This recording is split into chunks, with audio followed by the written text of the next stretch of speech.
Assalamualaikum warahmatullahi wabarakatuh. Hai anak-anak, ketemu lagi dengan Budiah Dwi Andari ya, tetap dalam mata pelajaran otomatisasi tata kelola keuangan. Untuk materi kali ini kita sudah masuk ke materi 3.3, yaitu menerapkan penyusunan anggaran pendapatan dan belanja. Capaian yang akan kita capai nantinya adalah untuk indikator pengetahuan. Pertama adalah menjelaskan pengertian anggaran pendapatan dan belanja. Kedua, mengidentifikasi fungsi anggaran pendapatan dan belanja. Ketiga, menjelaskan aliran kas masuk. Keempat, menjelaskan kas keluar. Kelima, mengemukakan prosedur penyusunan anggaran pendapatan dan belanja. Untuk keterampilannya nanti, kita ingin atau kalian harus mampu melakukan identifikasi kebutuhan anggaran pendapatan dan belanja yang tersedia. Yang kedua, mengumpulkan kelengkapan sumber-sumber daya penyusunan anggaran pendapatan dan belanja. Ketiga, menyusun anggaran pendapatan dan belanja sesuai dengan tuntutan kebutuhan kerja. Dan yang terakhir adalah membuat dokumen anggaran pendapatan dan belanja sesuai dengan tuntutan kebutuhan kerja dengan menggunakan aplikasi komputer otomatisasi. Baik anak-anak, itu tadi indikator pengetahuan dan keterampilan. Budiah harap kalian bisa memperhatikan materi yang akan Budiah sampaikan. Baik, kita mulai dari materi pertama, yaitu menjelaskan pengertian anggaran pendapatan dan belanja. Apa sih anggaran itu? Kalian bisa lihat di sini. Menurut Mudayanti tahun 2020, anggaran adalah suatu rencana yang disusun secara sistematis dalam bentuk angka dan dinyatakan dalam unit moneter yang meliputi seluruh kegiatan perusahaan untuk jangka waktu di masa yang akan datang. Yang kedua, anggaran sering juga kita sebut dengan budget ya. Ini merupakan rencana atau kebijakan tertulis mengenai kegiatan suatu organisasi yang dinyatakan secara kuantitatif dan umumnya dinyatakan dalam satuan uang untuk jangka waktu tertentu. Itu tadi anggaran sesuai dengan budget. Kemudian ada penganggaran. Penganggaran merupakan proses penyusunan anggaran yang dibuat oleh atau untuk mencapai tujuan dan sasaran. Jadi dari tiga hal ini kita bisa menyimpulkan bahwa anggaran itu adalah kebijakan tertulis yang dibuat suatu organisasi untuk mendukung suatu kegiatan. Kebijakan tersebut bisa kita simpulkan dengan apa ya, seperti laporan keuangan. Anggaran itu langsung terkait dengan uang kan. Jadi dalam suatu kegiatan kantor sebelum melaksanakan pasti harus perlu adanya rencana anggaran kegiatan, yaitu berapa besar uang atau modal yang dibutuhkan dalam suatu kegiatan tersebut. Jadi langsung masuk ke penganggarannya. Baik ya, sampai di sini Budiah harap sudah jelas. Kita lanjutkan. Anggaran pendapatan belanja itu sendiri ada dua jenis, yaitu anggaran pendapatan belanja negara, yaitu rencana keuangan tahunan pemerintah negara Indonesia yang disetujui oleh Dewan Perwakilan Rakyat. Dasar hukumnya adalah APBN, Undang-Undang 1945 Amandemen 4 pada bab 8 pasal 23. Itu tadi APBN. Untuk APBD, jenis yang kedua adalah rencana tahunan keuangan pemerintah daerah yang ditetapkan dengan peraturan daerah. Dasar hukumnya APBD adalah Undang-Undang Nomor 32 Tahun 2004 Pasal 1 Ayat 14. Itu adalah anggaran yang kita kenal di dalam lingkup pemerintahan, ada APBN dan APBD. Tetapi di lingkup swasta atau kantor itu juga ada anggaran yang sering disebut juga anggaran pendapatan belanja perusahaan ya. Kita lanjut. Tipe-tipe anggaran. Di sini ada 3 tipe ya. Pertama adalah tipe legislatif. Tipe anggaran belanja ini disusun oleh panitia badan perundang-undangan berdasarkan permohonan dana dari cabang eksekutif. Contohnya saja DPRD mengusulkan anggaran ke DPR, nanti akan diolah, dirapatkan, yang nanti akan diajukan ke presiden. Kemudian yang kedua, tipe dewan atau komisi. Ini adalah tipe anggaran yang disusun oleh tipe anggaran ini disusun satu dari dua jalan. Pelaksananya terdiri dari pegawai administrasi dan legislatif yang bekerja bersama-sama. Contoh simpelnya saja, DPRD itu bekerja sama dengan pemerintah daerah untuk menganggarkan suatu anggaran daerah. Ya, contohnya. Kemudian tipe eksekutif. Kepala eksekutif membicarakan semua anggaran belanja dari badan eksekutif selanjutnya. Dengan dasar tersebut menyiapkan dokumen yang diajukan kepada badan pembuat undang-undang pada pembukaan sidang. Ini seperti yang pemerintah lakukan saat ini. Karena adanya pandemik, maka DPR membuat usulan adanya seperti tunjangan untuk masyarakat yang terkena dampak pandemik tersebut. Jadi diajukan kepada Menteri Keuangan, kemudian Menteri Keuangan nanti akan mengajukan ke Presiden. Untuk Presiden tidak bisa memutuskan secara sendiri, beliau harus mengadakan rapat khusus dalam tim khusus pembuat undang-undang baru sesuai dengan anggaran yang dibutuhkan di saat pandemik seperti ini ya. Kita sudah dengar sendiri atau baca berita bahwa pada pandemik ini banyak anggaran pemerintah yang keluar secara mendadak. Misalnya saja pasien yang terkena corona pasti akan dapat tunjangan, karena pasti kalau corona dia tidak boleh kemana-mana, harus isolasi mandiri. Jadi pemerintah memberikan tunjangan kepada pasien tersebut untuk bisa membiayai keluarganya walaupun dia sedang diisolasi. Seperti itu contohnya ya anak-anak.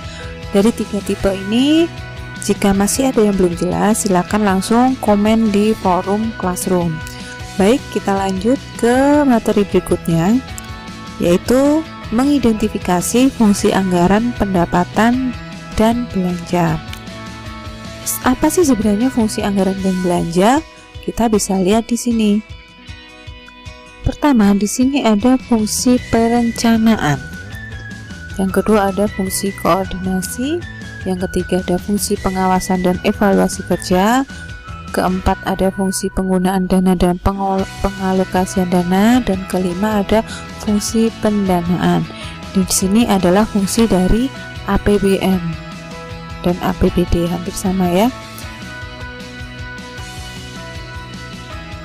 Ini adalah fungsi yang umum, secara umum ya. Untuk fungsi perencanaan, ini yang dimaksud adalah jika kita melakukan suatu kegiatan yang membutuhkan anggaran, kita harus memiliki rencana terlebih dahulu. Apa rencananya? Apa tujuan kegiatan tersebut? Sasarannya apa saja? Setelah kita tahu, kita bisa merencanakan anggarannya dengan membuat sebuah RAP, rencana anggaran belanja ya. Dalam RAP itu ada poin-poin tertentu ya. Contohnya saja kebutuhan yang dibutuhkan dalam kegiatan tersebut. Misal dalam kegiatan ini yang contoh simpel aja ya, rencana anggaran misalnya kegiatan ujian nasional. Nah di situ ada kebutuhan apa aja, misalnya alat tulis, kemudian komputer, internet dan sebagainya. Itu direncanakan dan dianggarkan sesuai dengan budget yang ada. Itu tadi perencanaan ya. Kalau sudah dibentuk suatu perencanaan, adanya koordinasi. Maksud dari koordinasi di sini adalah si perencana anggaran menunjukkan rencananya kepada pimpinan yang nantinya akan dirapatkan di rapat tertutup dengan para bagian-bagian atau kepala bagian ya, manajer-manajer, sehingga dalam rapat tersebut bisa dianalisis anggaran tersebut sesuai tidak, cocok tidak dengan kegiatan yang dibutuhkan. Jika cocok, otomatis anggaran tersebut bisa dilanjutkan. dapat tanda tangan atau ACC dari pimpinan. Kemudian setelah dapat ACC atau persetujuan dari pimpinan, fungsi yang ketiga adalah pengawasan dan evaluasi kerja. Pimpinan tidak boleh lepas tangan atau lepas kendali dari anggaran tersebut. Oh, sudah saya ACC, biarlah mereka yang bekerja. Tidak boleh seperti itu ya. Tetap ada pengawasan dan evaluasi kerja. Kenapa seperti itu? Karena anggaran ini termasuk membawa uang dari perusahaan atau pemerintah atau daerah, jadi perlu adanya pengawasan untuk meminimkan kecurangan dalam penggunaan anggaran tersebut. Ya, jelas ya. Jadi kegiatan yang digunakan atau yang dilakukan harus sesuai dengan rincian anggaran yang diajukan. Misalnya, jika tidak ada pengawasan, misal ya ini ada proyek jalan seperti yang kalian lihat di jalan-jalan tersebut, sebenarnya paving yang dianggarkan adalah paving yang paling bagus, misal per A harganya 5.000, tetapi tidak ada pengawasan sehingga mandor proyek tersebut bisa mengurangi. Laporannya tetap 5.000, tetapi paving yang dibeli seharga 2.000, jadi mandor tersebut untung 3.000. Itu jika tidak ada pengawasan. Jadi dalam kegiatan tersebut harus tetap ada pengawasan. Dari dinas apa? Kalau proyek-proyek tersebut dari Dinas Pekerjaan Umum mengawasi, memfoto tiap bagian proyek tersebut dan dilaporkan kepada pimpinan. Setelah hasil foto, pengawasan berjalan, adanya evaluasi kerja. Proyeknya selesai, ada evaluasi. Oh, ternyata kerjaannya bagus. Itu ya. Itu yang dimaksud dengan fungsi pengawasan dan evaluasi kerja. Yang fungsi keempat adalah fungsi penggunaan dana dan pengalokasian dana. Ini yang seperti tadi. Contoh yang tadi paving tadi, jika penganggarannya dana adalah paving yang seharga 5.000, berarti harus digunakan paving yang seharga 5.000, jangan dikurangi. Itu adalah fungsi penggunaan dana dan pengalokasian dana sesuai dengan rencana anggaran, sehingga proyeknya tadi bisa sukses. Kalian bayangkan jika pavingnya yang dibeli adalah paving yang murah dan tiap hari dibuat jalan para pejalan kaki, otomatis nanti berapa tahun kemudian akan cepat rusak. Beda dengan paving yang harganya lebih mahal sesuai dengan anggaran. Ya. Kemudian yang terakhir, fungsi pendanaan. Fungsi pendanaan ini dilakukan adalah jika proyek yang berjalan sudah sesuai dengan rencana. Jadi dana akan cair seperti itu ya. Baik, itu tadi fungsi anggaran secara umum. Kita masuk ke fungsi anggaran APBN. Di sini dalam anggaran pendapatan belanja negara ada fungsi pertama adalah otorisasi. Yang dimaksud fungsi otorisasi adalah anggaran negara menjadi dasar pelaksanaan pendapatan dan belanja tahunan ini. Negara bertanggung jawab atas pengeluaran pendapatannya.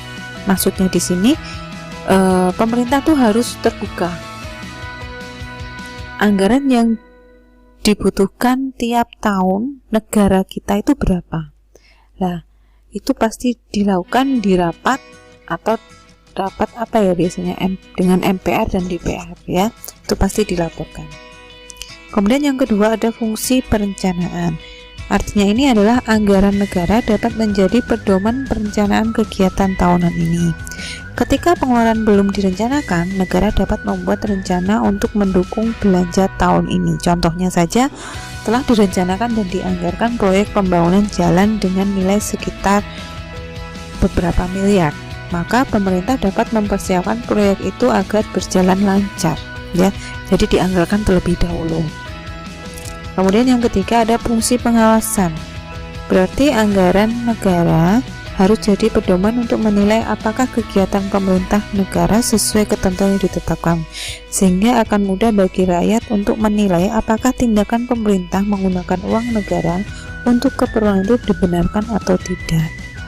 Ya, kita harus tahu yang mengawasi proyek pemerintah itu tidak hanya pemerintah saja, tetapi masyarakat juga berhak untuk mengawasi, karena yang